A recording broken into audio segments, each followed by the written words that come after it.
Nós estamos de volta com o programa Ação Nacional. Nós estamos falando aqui sobre a crise na Venezuela. Eu estou conversando com o professor de Geopolítica Marcos Antônio de Moraes e também a venezuelana Alexa Bresciani. Professor, deixei uma pergunta no bloco anterior. O senhor estava contando um pouco essa história de quando Hugo Chávez assumiu o poder, né, e depois se criou toda uma cultura na América do Sul. Gostaria que o senhor continuasse falando. Para onde foi parar isso? Pois é. Hugo Chávez assume o poder em 98 e a finalidade dele é exatamente distribuir os bens para a população, ainda inspirado em Simão Bolívar, unificar a América do imperialismo norte-americano. Então ele é antineoliberal. E em 1999, um ano depois de eleito, ele promove uma nova Constituição. Esta nova Constituição, ele cria poderes ilimitados para o Executivo, para o presidente. Ele derruba o Senado, ele acaba com o Senado. A Venezuela passa a ter a direção de duas instituições, o Executivo, que é o presidente, e o Judiciário. Então, na verdade, a oposição, diante dessa situação, já cria uma nova manifestação chamando Chávez de ditador. Mas até então, como nós dissemos e como a Alexa disse, o povo venezuelano ainda tinha que comer, o povo venezuelano venerava o Chávez a ponto de, em discursos de Chávez para a multidão, para a população, o povo rasga a roupa. Aqueles discursos E inflamados, dizer, eu te amo, meu pai, meu filho. Eles gritavam isso para o Chávez. Ou seja, Chávez foi idolatrado em função do culto à personalidade, então ele tinha força. Isso fez com que ele mudasse a Constituição do país e encontrasse para si mais poderes para governar. Mas eu preciso de mais que isso. Preciso de muito dinheiro. Preciso de aliados. Ele foi buscar. Ele buscou como aliados Cuba. Em 2003, 2004, ele, através do petróleo subsidiado, ele trocou com Cuba petróleo por médicos e educadores e apoio à ALBA e ao socialismo do século XXI. Ele trouxe para o lado dele os Kirchners da Argentina, o PT do Brasil. Então surge o chavismo e o lulismo. Por isso, uma comparação, eu diria, é uma comparação que praticamente tem muitas diferenças entre o chavismo e o lulismo. O chavismo é mais politizado. Chávez polarizou um grande número de adeptos para si. O Lula nem tanto, mas pode. Mas teve outros países também. Além a Bolívia, o Equador, o Paraguai, na época em que o presidente foi o Bispo Lugo, cassado. Quando ele foi cassado, todo o Mercosul se revoltou contra quem cassou o Bispo Lugo, dizendo ter sido golpe de Estado. E suspendeu o Paraguai do Mercosul. Chance para a Venezuela entrar no Mercosul, que isso aconteceu em 2012. O Paraguai era contrário, por acreditar que a Venezuela não respeitava o mínimo dos princípios democráticos vigentes. E essa é uma das cláusulas do Mercosul. Então, o Chávez ganhou, dentro da Venezuela, apoio da maioria da população em uma determinada época. Teve apoio do Brasil também para essa decisão. Apoio da América do Sul, vários países, e da América Central, Cuba. Seria o Papa, a velha esquerda apoiando a nova esquerda. E eu disse, enquanto eu tinha petróleo acima de $100 para financiar tudo isso, foi possível. Foi possível. No intervalo até aqui, eu gostaria que a Alexa voltasse a falar um pouquinho. Você falou que as pessoas existem filas, né? As filas para conseguir comida, subsídios para poder viver, são quilométricas, né? São filas assim enormes. Eu gostaria que você relatasse, parece que a pessoa tem que faltar um dia do serviço para conseguir comida. É isso aí, Júnior.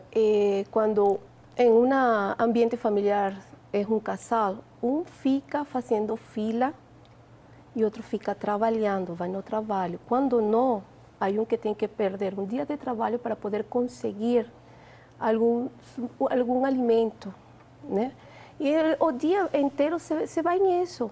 Pode ser que a fila de volta um quarteirão inteiro e na hora de chegar não tem. Tanto assim que eu lembro, faz 3 anos que eu fui, estavam distribuindo números. Números? Números. Senhas. Senhas, isso. Distribuindo senhas. Para que não acontecesse aquela, sabe? Tumulto. Aquele tumulto, aquela furação de filas, essas coisas. Porém, sempre aconteciam aqueles episódios, aqueles fatos de violência, até de morte. Chegava um idoso, uma mulher ou um senhor conseguindo entrar no mercado, comprar seu sustento da semana ou de mês, estava saindo da porta do mercado e está sendo assaltado por um motoqueiro. Então, isso é a realidade lá. Tanto assim que as pessoas, às vezes, ficam dormindo. Na fila?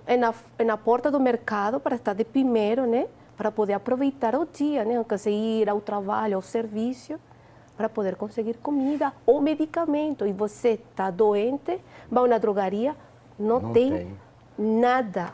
As drogarias, o único que você consegue ver, coisas assim, biscoito, água, coisa, não consegue medicamento. Não tem medicamento lá na Venezuela. Desculpa, Alexa. Por que não tem medicamento? Por que não chega esses produtos até lá? Essa pergunta é importante. A Venezuela, ela não tem uma diversificação no que se refere à produção, a produtos. E falta hoje dinheiro para investir em insumos que a indústria necessita. Então eu preciso importar tudo. Eu preciso importar tudo. Eu preciso importar medicamento, eu preciso importar comida. Comida, básico. E eu importo em petróleo, em dólar. Em dólar. Ok. Consequentemente, a minha reserva de dólar está escassa, lá embaixo. Daí o desabastecimento. Eu, Venezuela, não tenho dólar para comprar remédio e produtos básicos. Eu pedi desculpa para a Alexa. Alexa, existem 2 tipos de mercados na Venezuela. Sim. Um mercado é subsidiado pelo Estado, onde você pega essa fila e tem um número e um dia na semana para comprar. Você recebe um número, que é um cartão, é isso? Então, e o produto é mais barato. 1 quilo de farinha é em torno de 1.690 bolívares no mercado do Estado.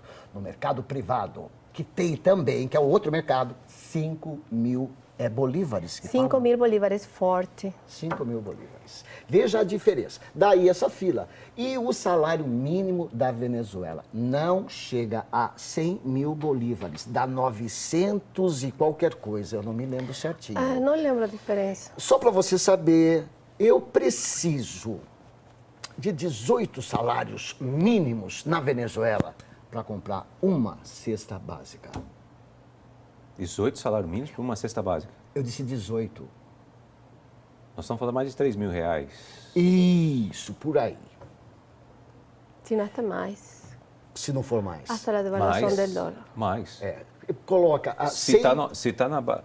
Não. 100.000 bolívares. Não, estou fazendo a conta errada aqui. Porque se o salário mínimo está em torno de R$900, que nós estamos para fazer uma comparação aqui para a população brasileira, nós estamos falando acima de 9.000, quase R$20.000. Para você adquirir uma cesta básica. Uma cesta básica. Jesus. E você tem, na verdade, o que vai numa cesta básica? Ela falou aqui. Refeição uma manga. Então, o que significa isso, didaticamente falando? O país sofre de insuficiência alimentar. A insuficiência alimentar causa o nanismo e logo em seguida a morte. Ela está falando da morte dos amigos, dos irmãos. É isso que a gente está falando. Num país que subsidia o petróleo em 5,5 bilhões de dólares. Você está entendendo? Uhum.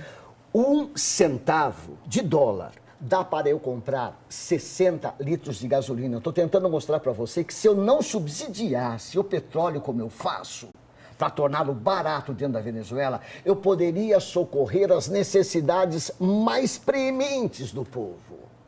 Então, E alimentação, comida, alimentação e básico, remédio. Alimentação e remédio, principalmente. Sim, entendi. E o que a gente entende por pobre? Então, mas o que eu gostaria de entender de vocês dois, da Alessa, como é que fica essa situação, então? Porque tem gente ainda que apoia o governo Maduro. Porque não diante passa. de uma situação dessa que a crise é tremenda. Mesmo ele estando sofrendo numa fila dessa, mesmo ele vivendo uma situação que ele chega ali na farmácia, ele sabe que não tem remédio para ele, para o filho dele, porque ainda continua tendo esse apoio. Olha, a realidade é essa, como a gente te falou faz pouco, eles seguem idolatrando o processo socialista. Para eles tudo está ótimo, tudo está bem, não há falta de alimentação, não há falta de suministros médicos, não há nada. O que sofre é o que está do outro lado, né? Do outro lado. Para eles está tudo perfeito. E seguem apoiando e seguirão apoiando e amando essa figura. Mas ele apoia mesmo sofrendo nessa situação, sem comida, sem disso que você está narrando aqui para a gente? Sim, senhor. No Brasil não é diferente. O petista, de fato, ou o lulista, de fato, está desempregado, vai para uma passeata, a própria mídia diz, a troco de um pão com mortadela. Aí vem a expressão, os mortadelas e os coxinhas. Não existe tanta diferença. A diferença lá é que esse número, Alexa, vem diminuindo. O povo está perdendo a credibilidade. E o número de opositores vem aumentando. Sim, mas cada dia agora mais.